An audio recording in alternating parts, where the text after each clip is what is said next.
కేంద్ర మంత్రి వర్యులు బండి సంజయ్ కుమార్ కరీంనగర్లోని సుప్రసిద్ధ మహాశక్తి దేవాలయంలో శ్రీ పరాభవ నామ సంవత్సర ఉగాది పర్వదినాన్ని పురస్కరించుకుని భక్తిభావంతో ప్రత్యేక పూజలు నిర్వహించారు. అమ్మవారి దర్శనానంతరం చైతన్యపురిలోని తన స్వగృహంలో భారతీయ జనతా పార్టీ నాయకులు కార్యకర్తలతో కలిసి ఆయన సాంప్రదాయ ఉగాది పచ్చని స్వీకరించి సంబరాల్లో పాలుపంచుకున్నారు.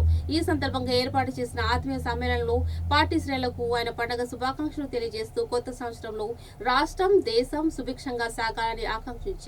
అనంతరం మీడియాతో ముచ్చటించిన కేంద్ర మంత్రి బండి సంజయ్ ప్రస్తుత రాజకీయ పరిణామాలు, జాతీయ స్థాయిలో మోదీ ప్రభుత్వ అభివృద్ధి కార్యక్రమాలపై తనదైన శైలిలో కీలక వ్యాఖ్యలు చేశారు.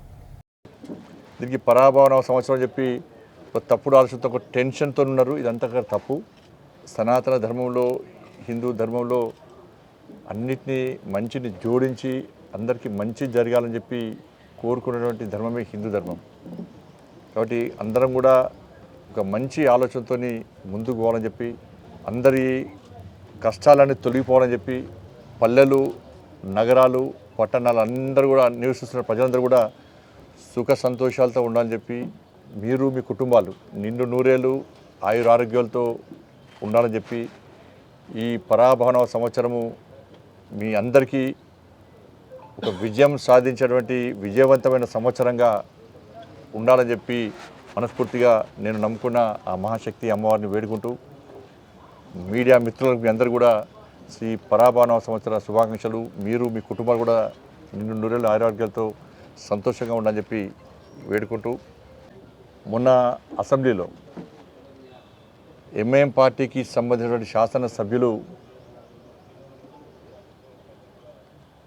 వందే మాతరాన్ని ఆలపిస్తున్నప్పుడు బహిష్కరించడం నిజంగా ఇంతకంటే దుర్మార్గం ఇంకోటి కాదు. గౌరవ రాష్ట్రపతి గారు, గౌరవ గవర్నర్ గారి యొక్క అధికారిక కార్యక్రమాల్లో వందే మాతర గేయాన్ని ఆలపించడం తప్పనిసరి చేస్తూ రాజ్యాంగాన్ని అనుసరించి కేంద్రము చట్టం చేసిన విషయం వాస్తవం. ఉత్తర్వులు జారీ చేసింది. ఆ ఉత్తర్వులను ధిక్కరించి వాళ్ళ నిండు శాసనసభలో దాన్ని ధిక్కరించడము ఎంతవరకు కరెక్టో గౌరవ స్పీకర్ గారు ఆలోచించాలి. గౌరవ గవర్నర్ గారు ఉన్నారు, స్పీకర్ గారు ఉన్నారు, ముఖ్యమంత్రి గారు ఉన్నారు, శాసనసభ్యులు ఉన్నారు, అందరు ఉన్నారు. వాళ్ళ కనీసం ఎవ్వరు కూడా వారించకపోవడం, ఇది తప్పు అని చెప్పి వాళ్ళని కనీసం చెప్పకపోవడం,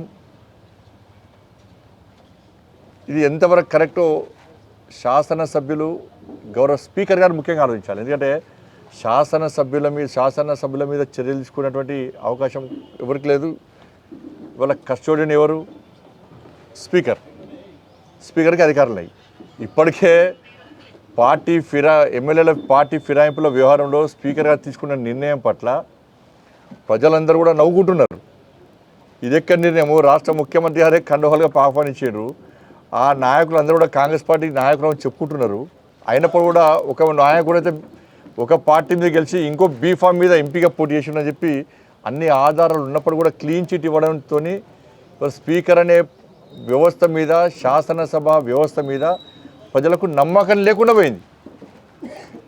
తిరిగి వందే మాతర గేయాన్ని ఆలపించకుండా ఇలా ఎంఏ పార్టీ బహిష్కరించడము, కనీసం ఒక నోటీసు ఇప్పుడు కూడా మరి స్పీకర్ గారికి విషయం తెలుసా?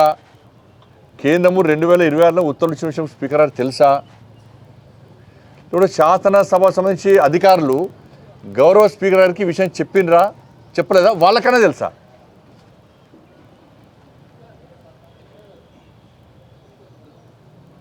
రాష్ట్ర ముఖ్యమంత్రి గారు సమాధానం చెప్పాలి. ముఖ్యమంత్రి గారు ఆ నిండు సభలో ఉన్నారు.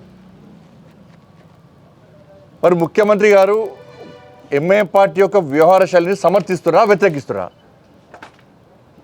వందే మాతరాన్ని ఆలపించడమా, ఆలపించద్దా? మీరు కూడా కేంద్రం ఇచ్చినటువంటి ఉత్తర్వులను గౌరవిస్తారా, గౌరవించారా?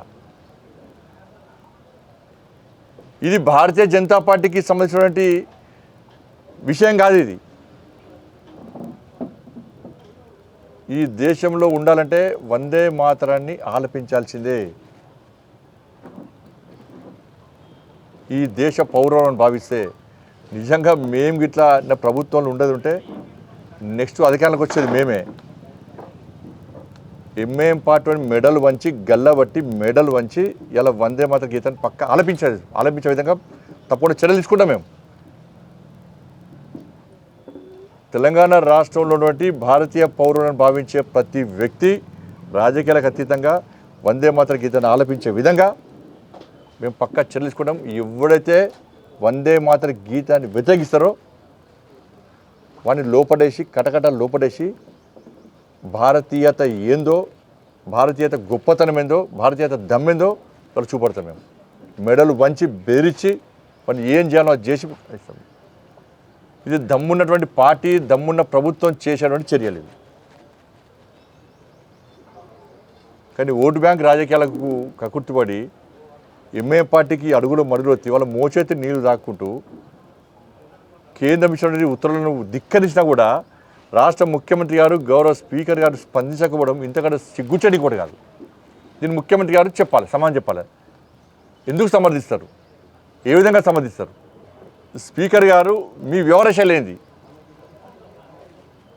రాష్ట్ర ప్రభుత్వము కాంగ్రెస్ పార్టీ చెప్పిన విషయాలను పట్టించుకోవడం, దానికి అనుగుణంగా వివరించడం కాదు. శాసనసభ వ్యవస్థను కాపాడాల్సిన బాధ్యత మీ మీద ఉంది. మీరే పట్టించుకోకుంటే, మీరే తప్పుడు తీర్పులు ఇస్తే, మీరే చూడనట్టు ఉంటే వ్యవస్థను కాపాడేది ఎవరు? వాళ్ళు దీన్ని తెలంగాణ సమాజం ఆలోచించాలి. ఎంఏ పార్టీ యొక్క వైఖరిని తెలంగాణ సమాజం ఆలోచించాలి. దీన్ని భారతీయ జనతా పార్టీ పూర్తిగా ఖండిస్తున్నది. ఇది మంచి పద్ధతి కాదు. ఎంఏ పార్టీకి జిహెచ్ఎంసీ ఎన్నికల్లో ఇలా భారతీయ జనతా పార్టీ ఇదే విషయాన్ని ఇలా భాగ్యనగర్ ప్రజలకు చెప్పబోతున్నది. వాళ్ళ ఎంఏ పార్టీ దేశద్రోహ చర్యలకు ఈ విధంగా ఉంది. ఏదో అప్పుడప్పుడు వచ్చి ఓవైసీ, అసదుద్దీన్ ఓవైసీ వచ్చి పాకిస్తాన్ మీద మాట్లాడి, బంగ్లాదేశ్ మీద మాట్లాడి, ఏదో మాట్లాడి నేను దేశభక్తుణ్ణి అని చెప్పి చెప్పుకునే ప్రయత్నం చేస్తే సమాజం గుర్తించద్దని.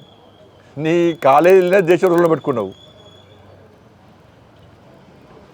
టెర్రరిస్టు ఉగ్రవాదం మూలాలే నువ్వు నడిపే కాలేజీలో ఉన్నది, నీ విద్యా సంస్థలు ఉన్నాయి. ఇవాళ నువ్వు వచ్చేదో మాట్లాడుతుంటే దాన్ని ప్రజలు పట్టించుకోరు. కాబట్టి ముఖ్యమంత్రి గారు, స్పీకర్ గారు దీని మీద స్పందించాల్సిన అవసరం ఉంది.